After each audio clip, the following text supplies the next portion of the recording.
Hi, I'm Ewan, the therapist. Today, we're going to be exploring what are the 5 signs that you're really making inroads and progress in your healing childhood trauma journey. Because I think what can happen is as we're, let's say, ascending the mountain of healing, it always feels like we're moving towards that next thing, that next state, or that next place we want to be.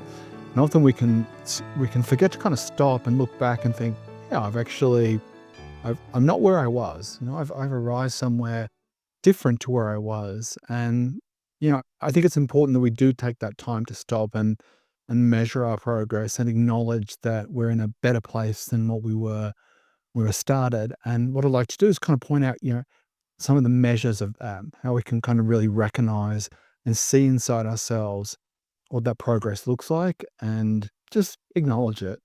So one of the first things, and this is made up of 3 things, and it's frequency, duration, and intensity. So for most of us that have a trauma history, we have some ways it kind of shows up. For some of us, maybe disassociation. Some of it could be emotional dysregulation. It could be panic.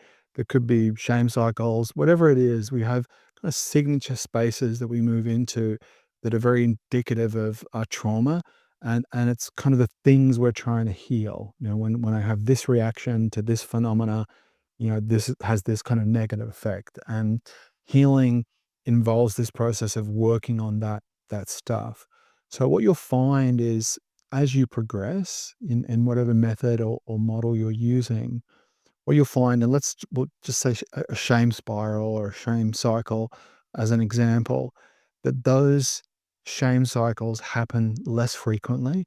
So it just feels like rather than, 4 times a week, it may feel like it's just once a week.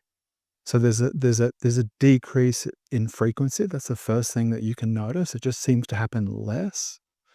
When it does happen, there is a duration that's less. So it feels like I'm inside of it longer. So maybe I'd have this kind of shame spiral and I'd feel like I'd be caught in it for a few days. Now it seems to be just lasting the morning. I seem to come out of it quicker. And it also feels when I'm and that's duration. And also the intensity of that shame spiral, the sense of the depths it takes me, how bad I really feel, but also feels like it's less.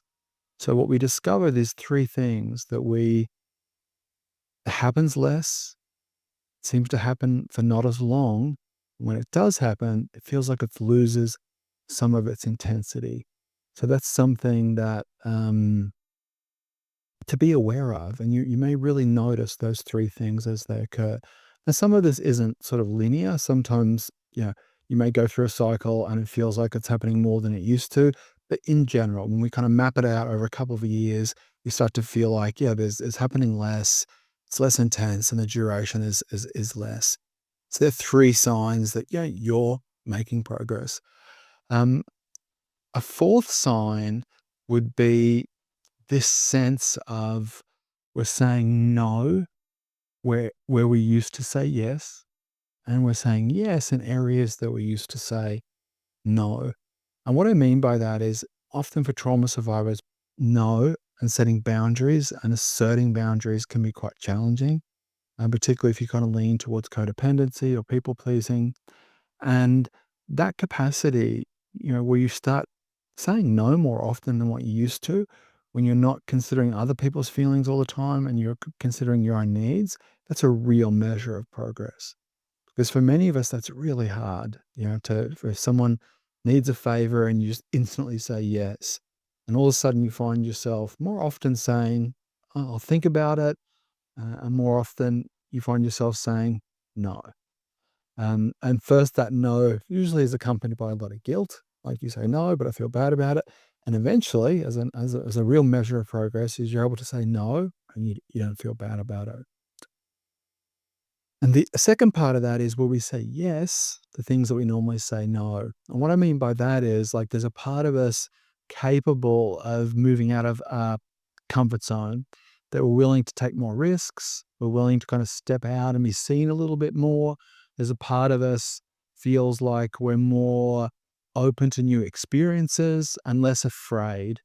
So that capacity to say yes to things we used to say no to that reluctance, that fear, as we start, trying new things out. I mean, I know for me, moving from Spain back to Australia, that took a yes. Like I'm willing to kind of do that.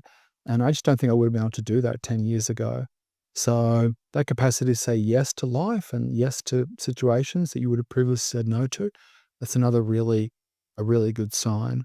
And the last and the fifth sign, and I want to finish on this because I think it's really critical and just a really important thing to take measure of, is a growing sense of openness and optimism, kind of hopefulness that starts appearing in your life. And it's not sort of, an exaggerated, exuberant optimism. It's just a subtle shift where you start feeling like, yeah, like maybe things could work out, where there's a spaciousness that starts appearing, where it feels like maybe I could be happier than what I was, and maybe I could not be bound by these issues in the way that one point I felt like I was going to be. Because I think, if we have a history of trauma, we can end up in some very despairing places where it feels like we're really stuck, we can't change, and history keeps repeating itself. And as we start on this healing journey, at some point somewhere, there is this feeling of something shifts. And we start to feel like there are possibilities in our life that we just didn't feel before. And it can feel a little scary. And maybe there's a part of us feeling like what's going to go wrong. But there's also just a sense of like what's possible, this burgeoning sense of optimism that's very subtle and very soft, but it's there. And it's just nice to lean into that. It's nice to recognize that I feel a hope for my future that I just didn't feel before. Now, if you're hearing all these things and you don't feel any of those things and you're in this journey, then I would implore you to stick at it, because these things I'm talking about are just the result of doing the work. And if you do the work and you stick at it, eventually these things appear. And for some of us, our social and economic situations make this work a lot harder. So I'm not minimizing that. This is definitely not a pull yourself up by the bootstraps video, but it is an encouragement and an acknowledgement that when we start this healing process, eventually things do get better. And the things I've outlined in this video are just a measure of that. And even if they're subtle, to be able to kind of look back and think, yeah, I've made progress. I'm making progress. I've got more to go. There never is an arrival with healing. There's just this constant kind of moving forward. But there is a sense of, we're not where we were. And that's a good thing. So look, I hope this has helped. I hope this has made sense. If you'd like to share any of your feedback on your progress or anything that you've noticed that I've not spoken about that's been a measure of your healing process, please put it in the comments. I'd love to hear about it.